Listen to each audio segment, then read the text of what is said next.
Sejam bem-vindos a mais um Ligação Direta. Todas as quartas-feiras fazemos ligação direta à música portuguesa. Este é o quarto programa, sempre às 7 da tarde. Promovemos o produto nacional. Hoje estamos com o NiceServe, que é como quem diz, com David Santos. É a mesma coisa. David, obrigado pela presença neste programa. Começamos pelo ponto de situação. Aquilo que no fundo, depois de teres lançado o EP, foi o teu primeiro projeto, depois tiveste também um álbum que foi muito bem aceito pela crítica, e agora estás a preparar o próximo. Exatamente. Esse é o ponto de situação. Sim. O que é que já está feito, o que é que está pensado e o que é que podes prometer à malta que nos ouve? É assim, o que está feito ou o que está pensado são pequenos rascunhos daquilo que poderão ser as músicas todas do disco, percebes? Agora, as músicas, ao ser um projeto de uma pessoa sozinha, acaba por ter, à parte da primeira base de música, que acaba por ser ou no teclado, ou no piano, ou na guitarra, por cima disso depois existe uma série de arranjos que acabam até por modificar ou não a música em relação à sua forma original. Portanto, o que eu tenho neste momento são esses rascunhos e essas bases do que poderão ser as músicas. Para uma ou outra já tenho mais alguma coisa além disso, mas ainda não consigo, como não tenho assim mais de 50% feito na totalidade, não consigo perceber bem como é que vai ser o disco.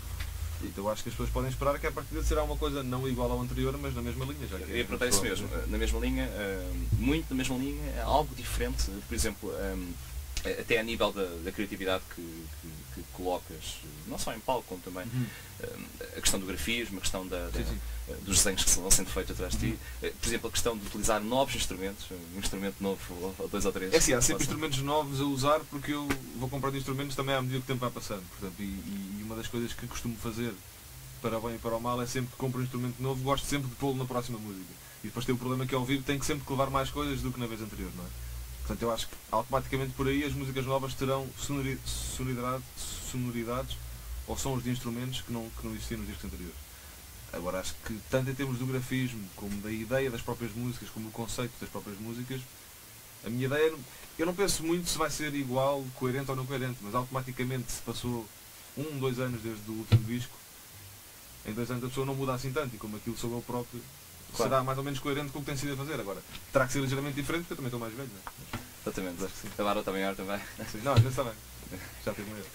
Lembro que podem colocar as vossas questões através do Facebook, no canal da Everything is New TV, e acreditem, podem perguntar o que quiserem. O David está aqui para responder, não sei se tens medo de alguma pergunta especial. Não. Portanto, como percebem, estão à vontade para perguntar aquilo que bem vos apetecer através do Facebook. Nós vamos lendo em direto as vossas questões, aqui mesmo neste portátil, à antiga, onde podemos começar a ler algumas das perguntas colocadas. Alguém já pergunta se podem colocar perguntas, é verdade, podem sim senhor. Portanto, a todo instante elas vão, de certeza, chover aqui na nossa rede social. Em relação ao teu projeto, é verdade que estás preparado, estás a preparar o próximo álbum, que é o terceiro ou o segundo, sem contar com os EPs. O último esteve na estrada durante algum tempo, portanto. Sim, toquei durante muito tempo. Que era o teu último projeto foi um disco duplo, não é? Portanto, juntaste o teu primeiro EP. Sim, o disco duplo acabou por ser uma junção dos outros 2 discos anteriores, sim. Que diferenças é que houve na estrada deste disco duplo agora para o teu início, sim? É assim, diferenças diretas entre este duplo e o que tinha acontecido com a edição do EP antes desse, que tinha sido para aí uns 6, 8 meses antes disso, não houve assim grandes diferenças porque as músicas foram maioritariamente as mesmas. Havia alguns temas novos, não é? Havia um tema... Há um tema novo, mas esse tema novo, como é com o Luís Costa, nunca toquei ao vivo porque nunca tivemos a oportunidade de tocar os dois juntos, e acho que aí não faria sentido eu tocar sozinho uma coisa que foi feita com os dois. Portanto, esse acabei por nunca tocar ao vivo. Portanto, a grande diferença acabou por ser entre o primeiro disco de 2008 e o EP depois de 2010, em que realmente as músicas do EP... Só que atualizar o Facebook. Em que realmente as músicas desse EP foram um acrescento aos concertos que vinha a fazer do disco anterior. Portanto, não há... O disco duplo em si não trouxe uma grande diferença em termos dos concertos. Como é que sentiste a onda da malta que te seguia no início, com alguma curiosidade? Quem é este, não é? Sim. O projeto é este. E que facilmente acabaram por seguir-te para outros lados também e acabar por... qual é que achas que foi o momento em que as pessoas perceberam está aqui alguém que de facto vale a pena acompanhar? Eu acho que esse momento não aconteceu assim de um dia para o outro. Eu acho que foi um conjunto de coisas que foram acontecendo e as pessoas foram começando a gostar, não todas de uma vez, mas num processo muito... não é muito alongado, mas que foi acontecendo de vez em quando. Gradual. Eu acho que houve uma série de coisas que eu fiz o ano passado, ou há 2 anos, houve uma série de coisas que foram acontecendo ao mesmo tempo, Ou seja, foi quando foi a edição do novo EP, depois foi a questão da banda sonora também do José e Pilar. Foram uma série de coisas que tiveram alguma importância, como aconteceram em períodos muito curtos de tempo. O meu nome apareceu muitas vezes, e se calhar isso chamou a atenção a mais pessoas ao mesmo tempo. Mas acho que de uma maneira geral as coisas foram sempre... As pessoas foram sempre aparecendo aos poucos e não foi uma mega promoção ou um grande trabalho de promoção só para o momento. É verdade. Coisa crescente. No entanto, enfim, nós vamos lendo muita coisa, muitas críticas sobre muitos álbuns e sobre as novas bandas portuguesas e no teu caso não é bem uma banda, não é? Sim. Mas os projetos musicais novos e eu dou-me ideia, não sei se estiver enganado, corrijo-me, dou-me ideia que o teu primeiro álbum foi especialmente bem criticado em Portugal. Sim. Não é? Do que em relação a outros projetos novos que se Eu acho que na prática não tive assim nenhuma que eu me lembro, não tive, ou seja, pode ter havido alguns meios de comunicação que não falaram do disco, mas os que falaram praticamente sempre bem. E porquê? É diferente, não é? É assim, sendo a pessoa que o faz é complicado dizer se é diferente ou não é diferente, sabes? Aquilo é as coisas que me fazem sentido e o que me faz sentido ouvir e tocar e tentar fazer nas músicas. Também não acredito que tenha sido o disco mais diferente de sempre em Portugal ou o disco da marca da década de Portugal, isso acho que não também, mas se calhar a forma de ser um disco que soa a banda, mas depois é só uma pessoa e a forma de tocar ao vivo soando a banda, mas sendo só uma pessoa, acho que foram uma série de elementos que todos juntos alguma curiosidade, se calhar. Especial, acho. Para as músicas, eu fico muito contente que as pessoas gostem e que achem original a tudo o resto. Claro. Se fosses um crítico de música, estavas a trabalhar para uma revista, aliás, gostas bastante de música, portanto, mais tarde ou mais cedo farás certeza crónicas, se calhar, até quem sabe, críticas musicais. É bem provável. Como é que vais definir Noise Earth? Neste momento, o que é que tu escrevias? Se te pedissem 100, 150 caracteres sobre os Noise Earth, como é que te definirias? Assim, eu acho que hoje em dia a questão de se ter que rotular uma banda ou um projeto com um estilo musical não é que seja uma coisa parva, mas eu acho que hoje em dia é cada vez uma coisa mais difícil de fazer porque cada vez mais um projeto musical tem uma mistura de todos os estilos, não é? Em Noise Earth em concreto, eu acho que a maior característica é ser um projeto de uma só pessoa em que tem que se sentir que é uma pessoa que faz aquilo sozinho, portanto as coisas poderão ser mais intimistas ou as melodias poderão ser mais introspectivas do que se calhar num grupo de 6, 7 pessoas. E depois as próprias letras e a própria forma como a música se desenrola é a forma como eu vou vendo o mundo que me rodeia. E eu, se fosse eu o crítico a escrever, gostaria de escrever que conseguiria sentir isso nas músicas, ou seja, sente-se que ele, enquanto David, está com estes discos ou com esta música a dar-nos o que é para ele a nossa sociedade, o que é para ele a nossa vida, o que é para ele a nossa forma de ver tudo isto. Portanto, preferia não rotular bem, este novo disco é rock, ou este disco é pop, ou o que é que seja. Portanto, acho que eu faria certamente uma crítica a abordar que as temáticas e que as melodias da música me reportariam a mim enquanto crítico para o meu interior, uma vez que a pessoa que o tinha feito também o faria a pensar no seu próprio interior. Portanto, seria uma coisa um bocado complicada de escrever. Mais virado para a introspeção da não é que seja uma coisa muito introspectiva, mas como é só de uma pessoa fechada num estúdio sozinha a fazer aquelas coisas, isso tem que se sentir nas músicas, acho eu. A verdade é esta, é que independentemente da crítica e daquilo que as pessoas dizem, a verdade é que existe uma expectativa também para perceber até onde é que a tua criatividade pode ir. Sim. Tens receio de a certa altura as coisas pararem, porque o artista, sobretudo no seu início, tem muito esse receio, o receio do processo criativo. Eu acho que pois isso é realmente um problema, percebes? Mas acho que enquanto música fazer as coisas tento não ver isso como um problema, mas tudo tem um princípio, um meio e um fim, não é? E se um dia se eu deixar de conseguir fazer as coisas um dia, porque é que isso há de ser um drama? E pode ser por simplesmente o fim daquela etapa, não é? Portanto não é que veja isso próximo, mas tento não me assustar com um possível falta de inspiração, porque se ela existir é apenas um ciclo que terminou, percebes? Não... Agora, claro que é um medo tentar... Principalmente eu acho que o maior receio é desiludir as pessoas que se sentiram de alguma forma iludidas no bom sentido com as primeiras músicas. Pessoas que gostaram muito da primeira... Sim, não é bem iludido, porque iludido seria estarem a ser enganadas, não é nesse aspecto. É pessoas que realmente gostaram muito do que ouviram pela primeira vez, ouvirem umas segundas músicas e pensarem não é mau, mas as outras são melhores.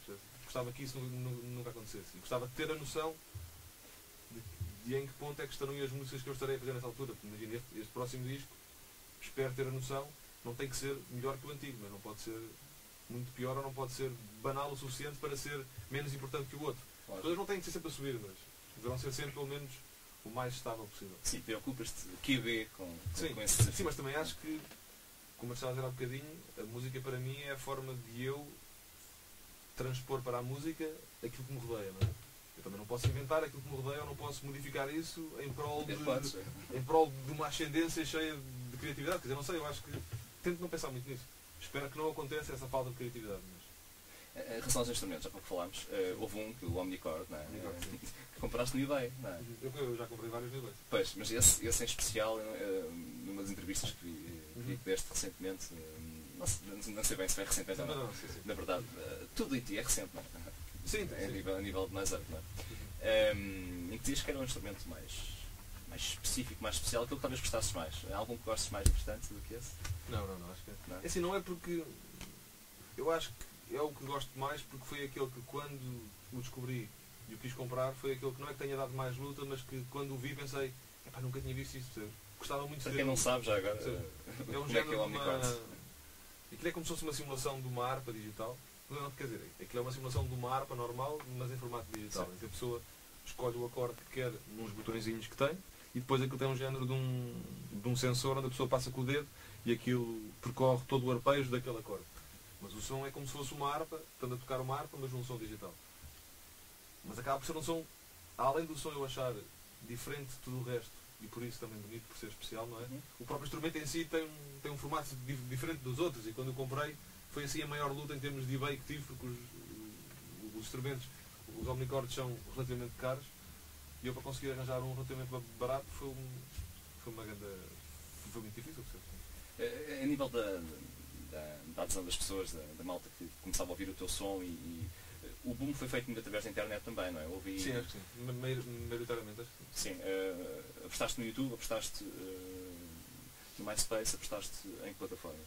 É assim, quando eu comecei ao princípio, em 2005, 2006, aí o que estava mais na moda era o MySpace e ainda nem se falava muito do... Quer dizer, o Facebook ainda nem existia na altura. Quer dizer, isso seria fora, mas em Portugal não estaria na moda e nem eu sabia que ele existia.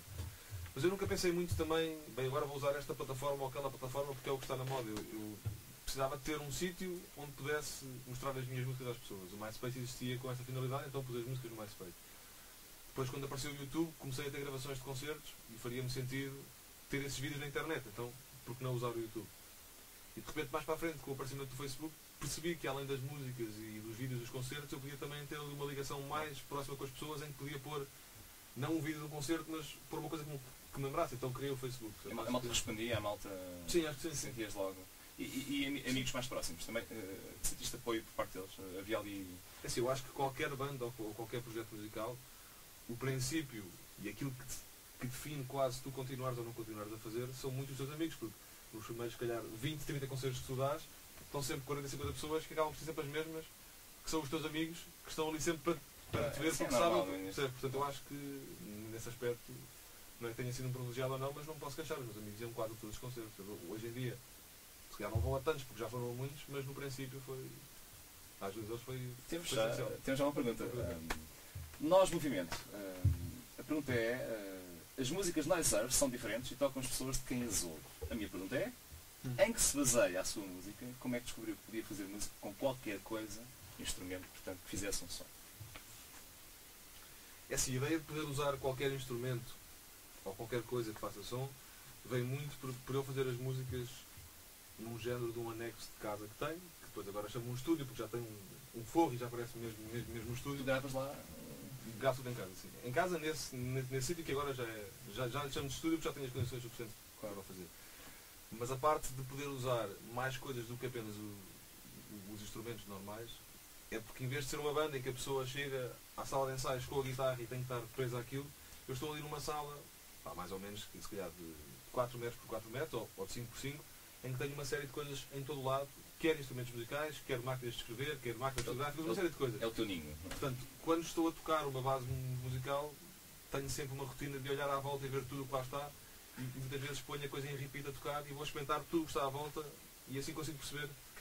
Por exemplo, eu lembro de uma música do primeiro disco, que isso nem se percebe muito bem, mas a percussão que parece uma bateria foi feita com os fechos de umas malas antigas que eu tinha lá. Porque lembro daquilo estar a tocar, começar a experimentar os fechos e aquilo soava muito melhor do que uma tarola ou do que um bombo, percebes? Portanto, vem tudo muito não que eu crie tudo na minha cabeça, mas vem muito de um processo grande de experimentar e de improvisar as coisas enquanto estou a fazer o disco. E a partir daí depois é transpor isso para ouvir. Em termos de... A outra parte era quais é que eram...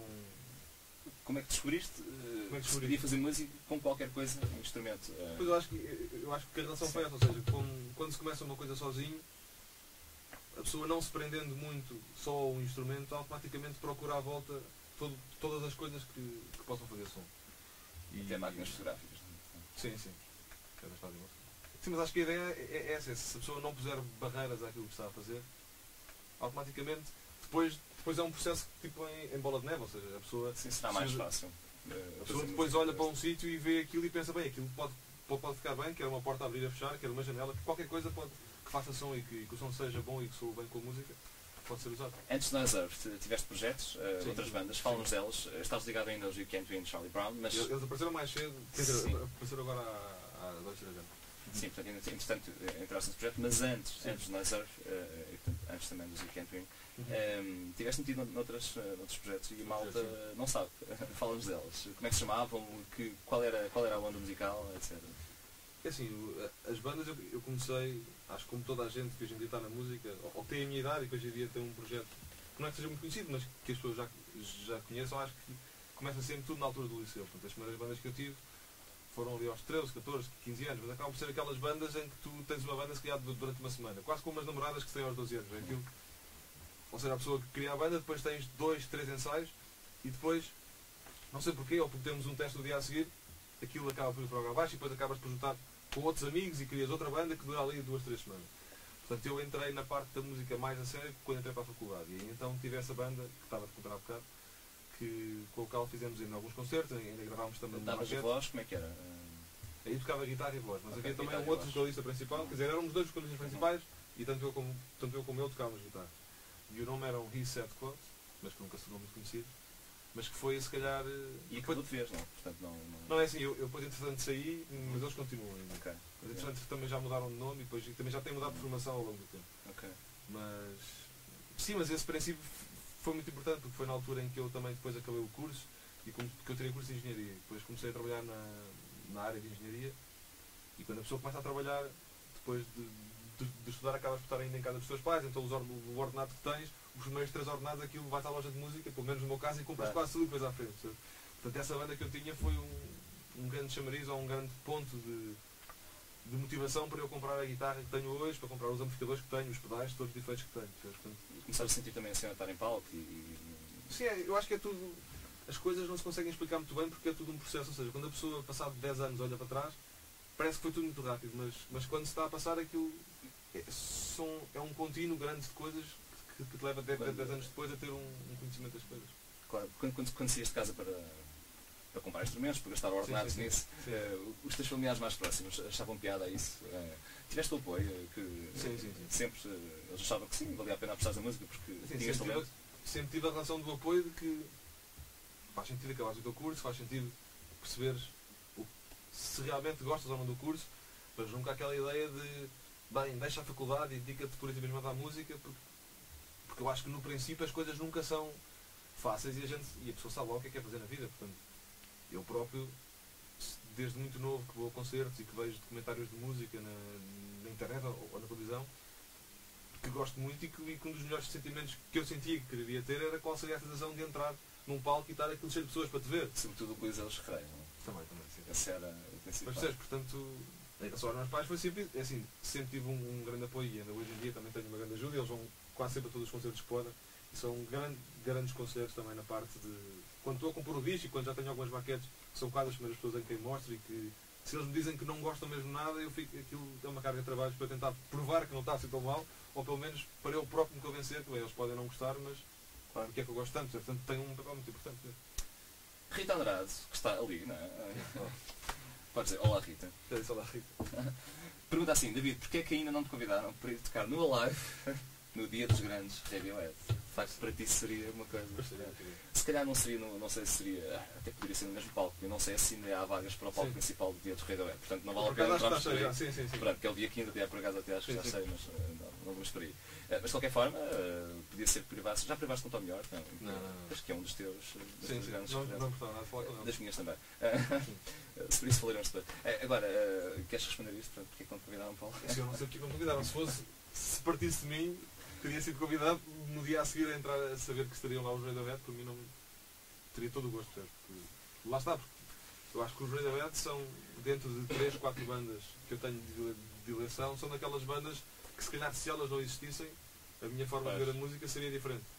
Eu sou suspeito. Acompanharam todo o meu crescimento em termos musicais, portanto, se pudesse tocar com eles, ou se os pudesse conhecer, ou por simplesmente dar-nos um disco.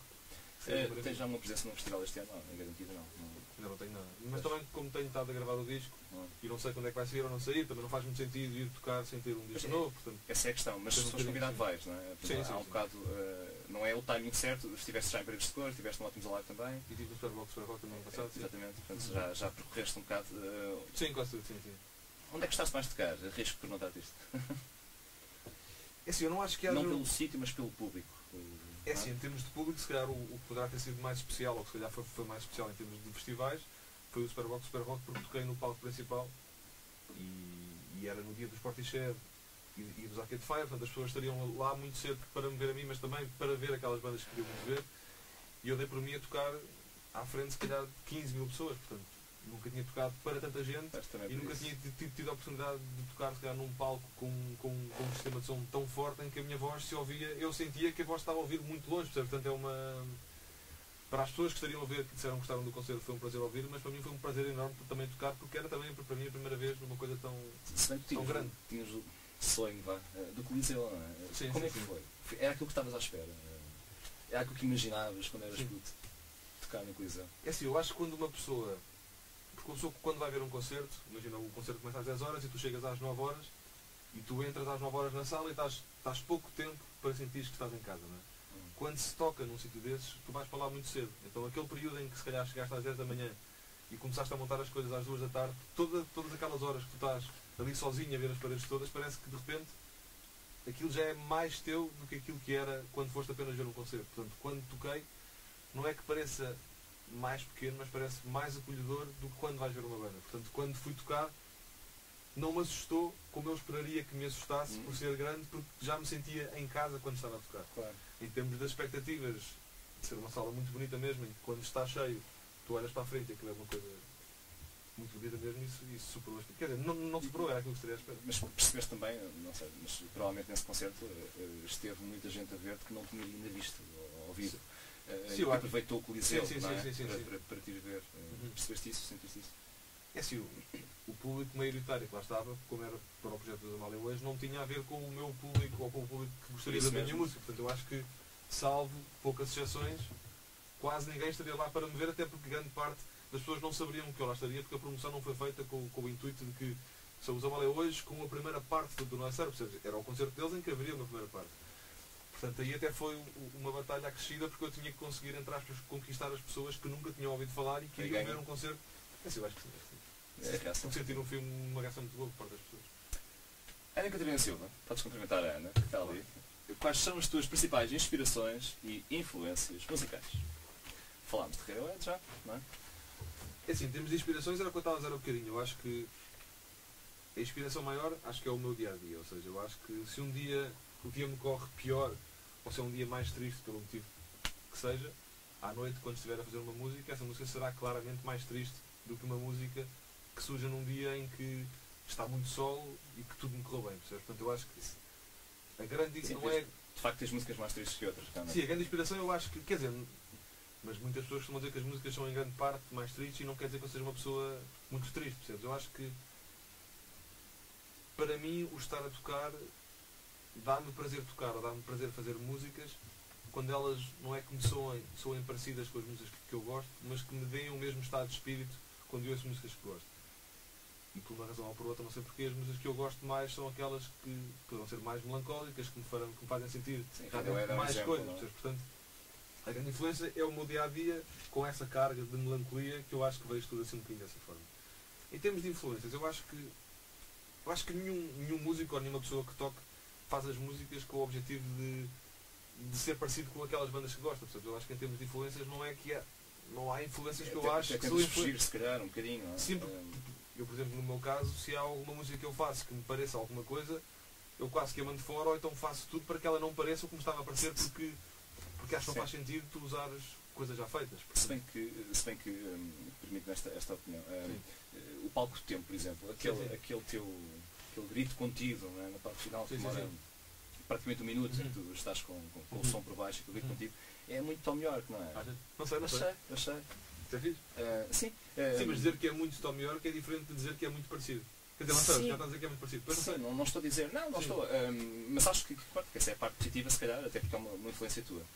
Sim, eu acho que a palavra influência é um bocadinho diferente. Ou seja, eu acho que a ideia é, se há músicas que tu gostas muito, faz sentido que quando tu fazes as tuas próprias músicas, também gostes muito delas. E se gostas muito das duas, tem que haver alguma coisa que as ligue. E se calhar a influência que eles estão a transmitir é isso que os liga, mas não é que seja...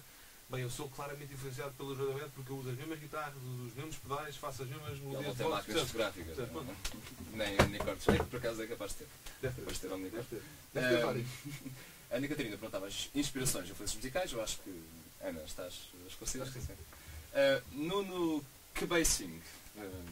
David, onde encontraste uma miúda que desenhasse tão bem no Paint para desenhar enquanto tocas? Encontrei, ela é a minha prima. Exato. Eu encontrei em casa dos meus avós. Quer dizer, não encontrei, sim, mais ou menos, porque eu sou um ano mais velho que ela, portanto, quando ela nasceu foi quando eu encontrei, não é?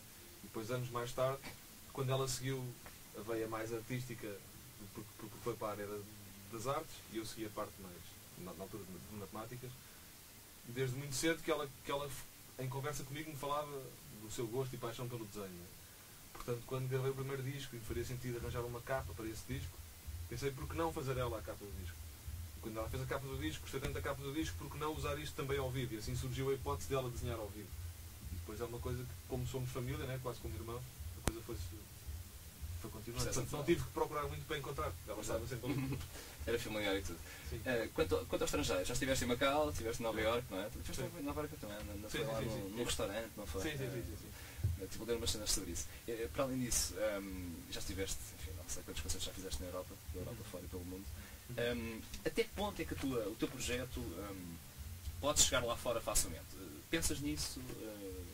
Pensas em vender muitos discos também em alguns países em especial? Porque isto não se conquista, não é? Assim, eu não penso em países em especial. Eu acho que o objetivo de qualquer pessoa que faz música é chegar ao máximo de pessoas possível. Portanto, se eu chegar ao máximo de pessoas possível, se traduzirem em venda de discos, então por mim gostaria de vender o máximo de discos possível em todo o mundo. Percebe? Eu acho que a facilidade de a música ir lá para fora ou não, eu acho que qualquer música tem capacidade de poder ser exportada para fora, porque se as pessoas em Portugal gostam, porque é que lá fora não hão de gostar? Às vezes pode haver um bocadinho aquela barreira da língua, mas até acho que isso, mesmo que cantasse em português, isso não existiria, porque a música são emoções e as emoções são universais, não é? Sim, é verdade. Portanto, não penso muito... Se bem que há poucos projetos musicais a falar em português claramente, que lá fora sejam muito mediáticos, não é? Quer dizer, eu acho que se fores ver, na verdade, há mais que cantem em português, por exemplo, na parte do fado. Ou seja, se for somar as bandas todas, muito poucas bandas de rock, ou de pop, ou de coisa alternativa, ou de um género alternativo, se destacam lá fora. São mais a cantar em português. Isso leva-nos a uma questão. Eu acho o palco tempo, o teu tema, o palco tempo, na minha opinião, é o mais bonito de todos. É uma opinião contra qualquer. Isso é o que interessa. O que interessa aqui a verdade é que esse é o tema que é em português. É uma coincidência, não é? Ou é simplesmente porque alguém gosta mais de ouvir em português do que em inglês? Como é que faz essa balança entre perceberes que o palco teve um grande sucesso e continua a ter, e que é em português? Vais continuar a cantar em português, ou vais tentar começar a cantar mais em português, ou não pensas minimamente nisso e não te preocupas? Sim, a verdade é que eu não penso minimamente nisso. Ou seja, eu acho que contra um bocado aquela ideologia de que somos portugueses, temos que cantar em português, que eu acho que não faz muito sentido. A mim o que me faz sentido é tu fazes uma base musical, seja em que instrumento for, e quando cantas a tua voz por cima, a melodia que te faz sentido encaixa bem em português ou encaixa bem em inglês, porque são coisas claramente diferentes. As palavras portuguesas criam uma melodia musical diferente das palavras em inglês, percebe? Portanto, acaba por ser um bocadinho o palco do tempo, acaba por ser um bocadinho diferente, porque foi uma exigência, entre aspas, do realizador do filme, porque queria um tema para o filme que fosse cantado, e não poderia ser cantado em inglês porque era para o Saramago. Portanto, aí foi um bocado a grande motivação para fazer o tema em português. Mas foste obrigado a cantar em português? É isso? Não foi uma obrigação, foi. Ou seja, ele perguntou-me, queres experimentar fazer um tema para o filme cantado? Mas tem que ser em português porque se for em inglês não faz sentido. E obviamente naquele momento tu disseste sim, claro, não é por isso. Isso vou tentar, tipo, não Sim. sabendo o que é que poderia sair ou não. Mas depois realmente, quando pensei vou fazer uma música em português, a guitarra que construí para isso, apercebi mais tarde que só funcionava com a voz em português. Ou seja, se cantasse em inglês já parecia que não combinava. Portanto, não é que pense no futuro vou cantar em português ou em inglês. Por exemplo, o próximo disco será em inglês, mas porque muitos excertos de músicas também já vêm anteriores à questão do palco do tempo e à questão de poder fazer coisas em português ou não. Mas eu acho que o tempo é que dirá a decisão de cantar em português ou não. Sim, Eu acho que este disco, ou seja, não queria fazer um disco em que 7 músicas fossem em inglês e 5 fossem em português. Portanto, para fazer uma coisa ligeiramente mais conceptual, não sendo isso muito importante, ou sendo, se um é em inglês, que seja todo em inglês para ser mais, qual é que é a palavra? Mais, não é linear, mas mais coerente. Sim, mais coerente em termos da parte melódica da voz, e se fizer uma coisa em português, pelo menos que seja uma coisa toda em português. Já que falamos do José Pilar e também do Palco do Tempo, essa foi uma experiência, em primeiro lugar, que acho que te lançou de alguma forma, até para futuras colaborações com o cinema, não é? Percebeu-se ali que havia ali talento, se é que já não sabia, mas sim, havia essa hipótese, havia sobretudo uma disponibilidade, não é? Sim, e para além disso, também perguntava o que é que significou para ti fazer ajudar um pouco numa homenagem ao José Saramago, que viria ainda por cima a falecer pouco tempo depois. Quer dizer. Sim, o filme acabou por ser uma homenagem ao Saramago, embora não fosse esse o intuito inicial, até porque o filme teve uma rolagem de muitos anos e quando começou, foi 4 anos e tal, ou seja, no princípio da rolagem do filme não fazia ideia que aquilo ia morrer precisamente 2 meses antes do filme sair. Incrível, não é? Mas eu acho que é um bocadinho isso que estava a dizer. Eu acho que para mim, sem ser a parte negativa de ser um peso, eu tinha esse peso da responsabilidade de que o que eu estava a fazer, e quando comecei a fazer, que era um período em que, por o Saramago já estar doente, se saberia que quer ele visse o filme vivo ou não, mais tarde ou mais cedo aquilo seria o grande registro do José Saramago depois de morrer, não é? Eu tinha um bocadinho essa responsabilidade de, não é que se não a tivesse, fizesse as músicas com menos cuidado, mas quando as estava a fazer tinha a noção de que ainda por cima eu fiz as músicas, e é como gosto de fazer as bandas sonoras, eu tinha a base do filme para fazer a música, e há uma parte do filme em que ele está muito doente e que o Miguel me pediu, olha, faz uma música para esta parte, e eu estava a ver imagens com ele muito doente e eu tinha que fazer as músicas para aquilo, percebes? Portanto, é assim um misto de... partida, não é? Sim, é um misto de, porque não é um filme de ficção, aquilo é a própria pessoa que está ali. É um documentário, não é? E ao ser um documentário e ao ver que a pessoa está realmente muito doente e que não se sabe qual será o final e que poderá ser o pior possível, não é? É um peso, mas uma honra também muito grande por poder fazê-lo e poder ter sido, se calhar, eu, o músico, a ter a responsabilidade de fazer essa homenagem. Portanto, para mim significou muito em todos os aspectos. No dia em que soubeste do falecimento de José Saramago, naquele momento, qual foi a tua reação? Quer dizer, tu não privaste com ele, não é? Na altura em que participaste no filme, mas quando se soube que ele tinha morrido, eu já sabia há muito tempo antes que isso seria o mais certo. Portanto, não foi uma coisa de choque. Já estava numa altura em que não era que fosse arrastar, mas cada dia que passava-se era uma hipótese para poder acontecer nesse dia. Portanto, não foi um choque quando aconteceu, mas foi se calhar o realizado do facto de que realmente o filme teria esse peso de ser uma homenagem para ele. Portanto, ainda mais responsabilidade e mais orgulho senti. Não é que seja...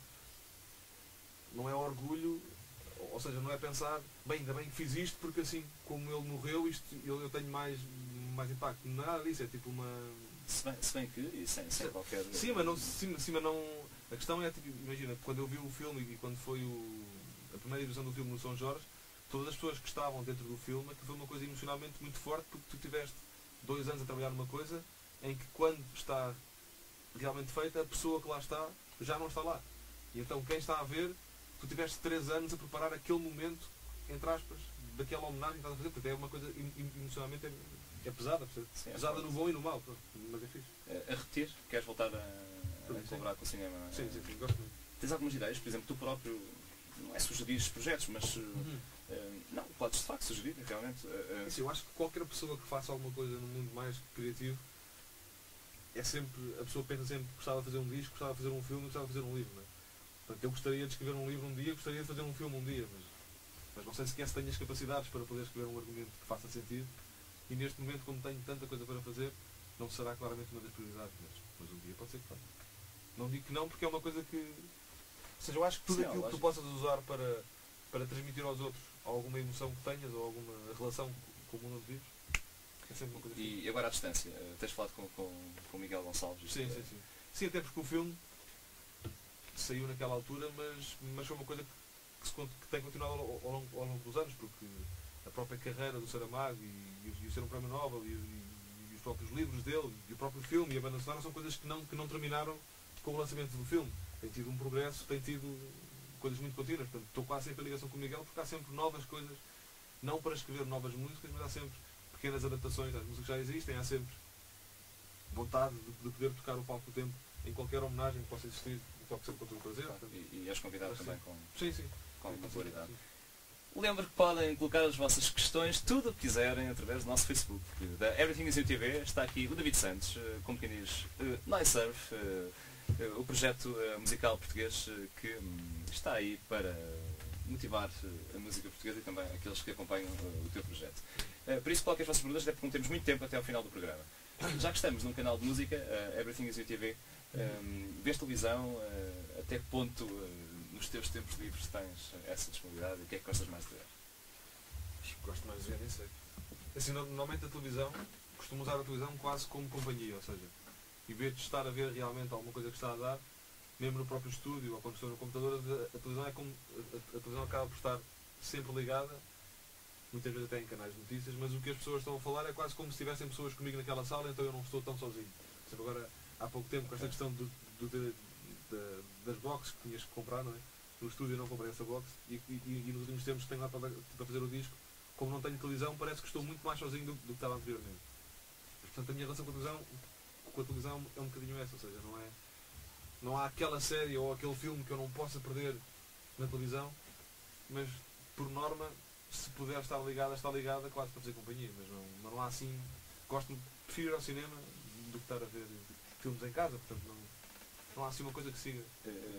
Apetece-me perguntar, até porque enquanto músico, não é? Se achas que a televisão portuguesa tem um acompanhamento devido da música e do que se vai fazendo, não só em Portugal, não lá fora, mas sobretudo em Portugal, achas que... Assim, dos programas portugueses eu acho que não há assim... eu acho que normalmente aparece um ou outro programa em que o intuito é dar mais valor à música, mas depois rapidamente parece que desaparece. Mas porque também há uma estatística qualquer, que eu li uma vez qualquer, em que quando um programa tem música, é nessa parte que as pessoas mudam de canal. Portanto, eu acho que quase em resposta às audiências não há esse destaque tão grande na música portuguesa como poderia haver. E, por exemplo, nos Estados Unidos tens 5 ou 6 programas que são, embora haja ali a parte de talk show e de entrevista, aquilo é maioritariamente dedicado à música. E isso cá vai havendo um por outro de vez em quando, mas não há uma coisa... Já que estou a insistir. Sim. Aqui a atualizar o canal da Everything is You TV aqui no Facebook, onde vocês podem colocar as vossas perguntinhas. Mas tenho certeza que isso vai acontecer não tarde. Ou então sou eu que não consigo ler as perguntas bem. Mas acho que não. Simplesmente estou a atualizar e não aparece. Eu tinha aqui um desafio para te colocar. É uma espécie de jogo de palavras. Uma coisa muito simples. Portanto, podes responder com expressões ou pequenas palavras. Estou-me a pedir o portátil. Está bem, pronto. Fiquem lá com o portátil, à vontade. Se querem o portátil, está entregue. Jogo de palavras. Uma personalidade que gostavas de vir a conhecer pessoalmente? O Tom York. Claro. Já o tínhamos dito. E pode ser que mais fácil do que parece, não é? Na verdade. Sim, não. Eles vêm cá pelo menos. Sim, tu vais estar, há essa questão, não é? Também. Ok, podes não estar com música. Já comprei o bilhete e tudo. Naturalmente. Com publicidade de certeza. Trabalhar de noite ou de dia? De noite e de dia. Mas se Pode penses... ser? Não pode. Não, porque eu acho que há vantagens em trabalhar de dia e também há vantagens em trabalhar de noite e depende um bocadinho dos períodos. Depende do que estás a fazer, se calhar, não é? Eu acho que, tipo, por exemplo, num período de mistura ou num período de edição de alguma coisa que gravaste, a noite parece que faz mais sentido porque como está sempre escuro, não dás tanto pelo tempo passar. Mas num período de, se calhar, compor a base das músicas, durante o dia estás mais fresco para o fazer. Portanto, é um bocado por períodos. Não tenho assim um tempo mesmo específico. Ok, a música que ouviste mais vezes antes de deitares? Uma qualquer de Sigur Rós, não sei bem. Sim, é uma das duas influências também, não é? A música mais irritante de sempre?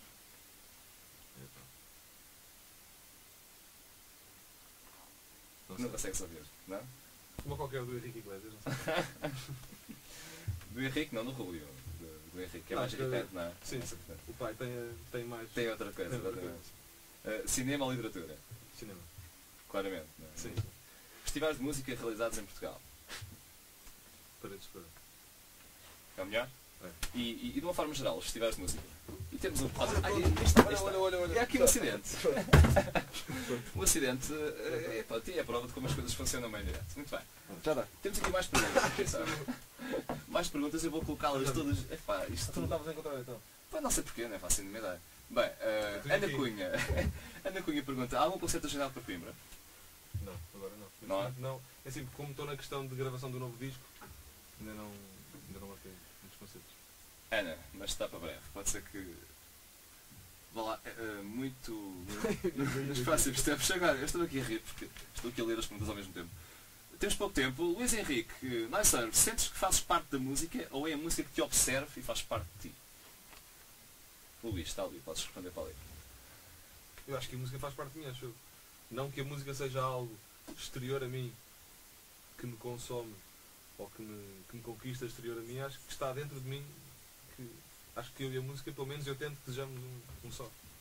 Luís. Portanto, é isso. Azuki, a timidez em palco e nas entrevistas é verdadeira? Ou há aí um bicho a roer-se por dentro? Quer dizer, eu nunca pensei se é verdadeiro ou não, até porque não faço porque ela aconteça ou não. Eu acho que há sempre um misto que é a pessoa. Nunca ninguém é mais importante do que ninguém, não é? Eu acho que todos somos iguais, cada um na sua coisa que faz. E se calhar quando estás num palco a tocar e tens um público grande à tua frente, parece que és mais importante do que as outras pessoas. Ou que tens que assumir uma responsabilidade maior de controle da situação. E eu não consigo fazer isso, portanto, se estou à frente de muitas pessoas, automaticamente, não é que aquilo me faça confusão porque eu gosto de o fazer, mas não consigo estar 100% à vontade. Tenho que estar tímido porque estou à frente de 50 pessoas e tenho a responsabilidade de fazer bem. Sim, eu acho que é verdadeiro. Sim. Qual foi o melhor concerto que tiveste no teu ponto de vista? Pergunta Rafael Gomes. Para ali, Rafael. Concertos. Eu acho que todos os concertos são especiais à sua maneira. Há uns que têm pontos melhores que outros. Eu costumo falar desse do Superbox, lá está, porque foi a primeira vez que toquei num palco tão grande e ao ar livre, que era um bocadinho um medo que eu tinha, porque sabia que a música funcionaria bem num sítio fechado.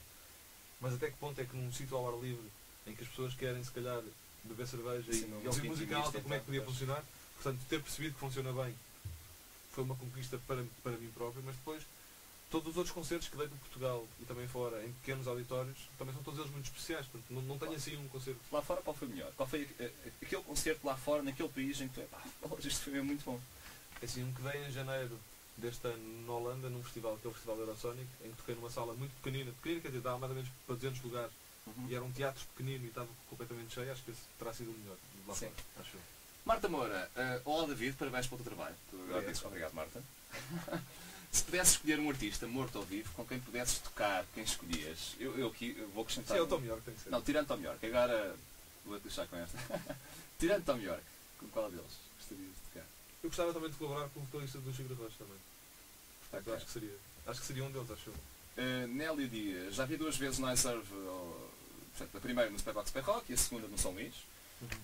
No festival não conhecia todo este projeto e ao ver o David a tocar um pequeno piano de brinquedo fascinou-me. Comprei o álbum duplo e depois fui vê-lo ao São Luís. Gostava de perguntar ao David como surgiu a ideia de recorrer aos brinquedos, já falámos disso há pouco, máquinas de escrever, máquinas fotográficas. É genial o resultado da mistura de instrumentos que são diferentes. De onde é que vem esta inspiração? Eu acho que era um bocadinho o que eu estava a dizer. A inspiração veio do facto de não pôr limites àquilo que se pode usar e ter um espaço em que todas essas coisas existem, porque sou, entre aspas, viciado em comprar coisas antigas, quer sejam instrumentos ou não, e depois quando estou a fazer uma música não ponho barreiras naquilo que posso usar ou não, e portanto, se pus uma base de guitarra, olho à volta de tudo o que tenho e penso o que é que poderá fazer sentido. E essas coisas vão aparecendo porque para aquela música era o que fazia mais sentido. Nélia, tá, resposta dada. Rita Andrade, não, já está, essa já foi. Agora, Rafael Gomes, dos tantos instrumentos nos quais fazem excelentes músicas, qual é que é o que mais simboliza e porquê? Eu acho que é o Omnicord que me fala aqui. Que é um branco que parece quase uma pistola. Azuki pergunta, David querido, porquê Nicerve? O que é que significa o nome? Nicerve é a version, ou seja, versão em inglês ao contrário, mas trocando o E com o R. O R com o E. E surgiu na altura em que tinha que dar um nome ao projeto e que tinha uma série de nomes no papel. E um deles era version. E na altura, como não gostava de nenhum, inverti todos os nomes que tinha no papel ao contrário. E quando inverti version ao contrário, vi que trocando o E com o R aparecia a palavra noise, e como o primeiro EP era só voz e guitarra, faria sentido aquele contraste e aquela diferença, e depois foi ficando até hoje. Rodrigo Almeida pergunta, onde costumas ir beber um copo? Aqui em Lisboa. Alguma preferência? Acho que é o bairro de sempre. É, e fora de Lisboa? Ou a Bica também. Fora de Lisboa, normalmente nos concertos não há... Não tenho assim um grande conhecimento dos sítios, mas por exemplo no Porto, a parte da Ribeira também gosto bastante. Mas em Lisboa é maioritariamente o bairro Lorde. O que é que tu normalmente, para além de beber um copo, fazes para sair um bocado do teu processo criativo e da música? Assim, eu acho que é estar com amigos e fazer aquilo que naquela noite faz sentido fazer, não é? Não tenho aquele retiro espiritual ou aquele sítio onde tenho que ir de 15 a 15 dias para ficar mais calmo ou não. Acho que quando não tenho concertos ou quando tenho um tempo livre, digo aos meus amigos todos o que é que vocês vão fazer hoje. E Exato, logo se vê, não é? logo se vê, acho que é um bocadinho assim. E este top para mais perguntas, não sei se há mais alguma. Não, para já não, pronto, estamos mesmo a terminar. Há pouco estamos a fazer um jogo de palavras, de forma. Estávamos nos festivais de música, a propósito da qualidade dos festivais de música realizados em Portugal. Disseste que Paredes de Cor é aquele que mais te identifica. Achas que tem qualidade, portanto, de uma forma geral? É assim, eu até costumo dizer que todos os concertos quase que eu vejo em Paredes de Cora são sempre muito bons concertos pelo sítio onde tu estás a ver. Portanto, eu acho que Paredes de Cora, quer pelo público que lá vai, que estranhamente muitas vezes até é o mesmo que está noutros festivais, mas em Paredes de Cora aqui há qualquer coisa que torna aquilo diferente. E depois é um festival em que não estás nem dentro de uma cidade, nem estás perto da praia, nem estás perto de nada, portanto, se estás no festival, estás mesmo no festival, ou então na aldeia, na terrazinha pequenina, mas estás dentro do festival, percebes? E acho que entre as pessoas há um ambiente muito melhor. Eu sempre que lá fui, gostei sempre muito. Quer quando toquei, quer quando fui só como espectador. Cultura em Portugal. Isso tem que dizer uma palavra? É uma expressão. Eu acho que a cultura é boa, embora o governo que temos, ou que temos tido, não valorize se calhar da melhor maneira. Troika. Tento não pensar muito. Acho que não. Eu acho que quando pensamos que um país vive com a base de empréstimos que tem que não consegue pagar, e o objetivo é arranjar outros empréstimos para, ao conseguir pagar os grandes empréstimos que tens, pedir depois mais dinheiro outra vez, eu acho que nada faz sentido. Eu acho que a pessoa deve viver... Claro que um país é uma estrutura diferente de uma só pessoa, em que pode gerir melhor os seus empréstimos ou não. Mas eu acho que a lógica de um país é, tens a tua produção interna, com o dinheiro que ganhas do teu produto interno, constróis o teu país. E não com base no dinheiro que pedes emprestado. Mas posso ser eu erradamente a analisar a economia mundial, mas parece que o mundo todo vive, hipoteticamente, com base no empréstimo de dinheiro que não existe. Portanto, vivemos todos com base em dinheiro virtual, que eu acho que a dívida do mundo já é maior do que o dinheiro que existe no mundo. E quando isto acontece, é um bocado parvo, não sei. Certo. Para terminar, a não ser que coloquem uma última questão, porque estamos a um minuto e meio do final do programa. De forma sucinta, eu vou-te dar alguns nomes de artistas musicais. Tu vais dizer sim, não ou mais ou menos. Sim, se gosto, não, se não gosto. Sim, sim. Podes dizer algo mais, se quiseres. Se achares que isso pode justificar a tua resposta. Queen. Sim, eu acho que são muito boas músicas mesmo, e acho que as... Sim, é assim. Sim, Metallica. Não gosto muito. Não. Não faz a tudo o teu género mesmo. Sim, mas não é... Pois, lá está, é por isso, é para não ser um género que gosto. Não... Nirvana. Sim. Iron Maiden. Não. PJ Harvey. Sim. Bon Jovi. Não. Adele. Eu diria que não, mas no outro dia vi na FNAC o DVD dela e ela estava a chorar na última música. E eu fiquei assim, pá, se ela está a sentir isto, está mesmo tocado. É muito sensível, é muito sensível. Portanto, aí mais ou menos. Ok. Madre Deus. Passando para Portugal. Eu acho que na altura em que apareceu, acho que sim. Clã. Sim, gosto da voz dela. Chutes e pontapés. Sim, também pela persistência. E pelos anos todos que são Pela persistência, exato. Quer dizer, não só pela persistência, acho que são das poucas bandas que já são bandas de culto portuguesas, portanto. Kim Barreiros. Sim, também, porque é um marco também, né? Eu acho que qualquer pessoa conhece o Kim Barreiros e quando isso acontece no meio da música, quer seja o meu género musical ou não, acho que merece aprovação sempre. Por isso Tony Carreira também Eu também diria sim, Tony Carreira. Tá bem. Não que goste, mas porque eu acho que quando alguém que toca o que quer que seja, quando consegue mover massas com isso, ou quando consegue deixar felizes não sei quantas pessoas, isso também é música, não? Isso é a música. A música, vender discos, a música é essa transmissão de emoções e haver uma série de pessoas que gostam, portanto, sim, também. Temos mais uma pergunta, atenção, mesmo para terminar, isto é alguém com em cima da meta, que pergunta isto. Já pensaste em pôr uma bateria nas tuas músicas? Boa questão. Já pensei em pôr bateria, mas a questão, e no primeiro disco, por exemplo, há duas músicas que têm uma bateria tocada por um amigo meu. Na parte ao vivo, e foi até por isso que no EP eu tentei também evitar as baterias, é porque eu acho que este projeto, como começou com uma necessidade que eu tinha de fazer as minhas próprias coisas, não faz sentido meter outras pessoas. E não é que eu ponha isso à frente das músicas, mas gostava que assim se mantivesse, porque é quase o meu refúgio na parte da música. Portanto, a questão é se musicalmente também não precisarias, mesmo que essa pessoa não estivesse fisicamente lá no palco, sim, na produção musical, não é? Sim, mas eu tento, e se calhar isso pode ser um erro, por muito que precisasse de uma bateria, não é que isso tenha acontecido muitas vezes, ou que eu tenha sentido bem, queria pôr uma bateria, mas não vou pôr porque não quer pôr outra pessoa. Certo. Até hoje nunca senti essa necessidade real de pôr uma bateria, mas tento sempre evitar pensar em pôr outros músicos, não por uma questão de egoísmo, mas porque gosto que aquilo continue como começou, que é uma coisa minha e uma forma de eu exprimir aquilo que eu sinto na globalidade e não um misto de pessoas, porque para isso poderia criar uma banda ou estar com outras pessoas, como também estou, percebes? E aliás, estás? Sim. Estás. Última pergunta, agora sim. Luís Henrique, gostas tanto dos Radiohead por estes serem bons músicos ou, acima de tudo, por serem grandes mestres da inovação? Eu acho que os Radiohead hoje em dia são grandes músicos, mas começaram a sua carreira sendo uns músicos mais ou menos banais, mas que não tinham medo de arriscarem a fazer coisas diferentes. Portanto, eu acho que é um bocadinho as duas coisas. No princípio, ou seja, quando tu analisas a carreira dos Radiohead, é um bocadinho as duas coisas. Gosto deles porque são bons músicos, mas maioritariamente porque me ensinaram que a música é mais do que voz, guitarra, bateria e baixo. Pá. E há uma outra série de coisas enormes que podes usar e que... E acabas por transportar isso um pouco para a tua Sim. música, a verdade é esta. Pelo menos essa lógica. Sim, essa lógica é a mesma. Que, ok, não é só guitarra e baixo e bateria. É isso. Ora bem, estamos a terminar, David. Obrigadíssimo pela simpatia, pelo facto de ter estado também aqui presente. Deixa uma mensagem para ali, para a malta que nos viu e para aqueles que acompanham a tua música também. Uma mensagem final. Não sei. Obrigado por terem estado aí e por terem feito as perguntas e obrigado por gostarem da minha música e espero que continuem sempre a gostar. Acho que é isso. Obrigado. David, obrigado eu também. Obrigado. Quanto a nós, voltamos na próxima quarta-feira às 7 da tarde. Aqui fazemos ligação direta com a música portuguesa.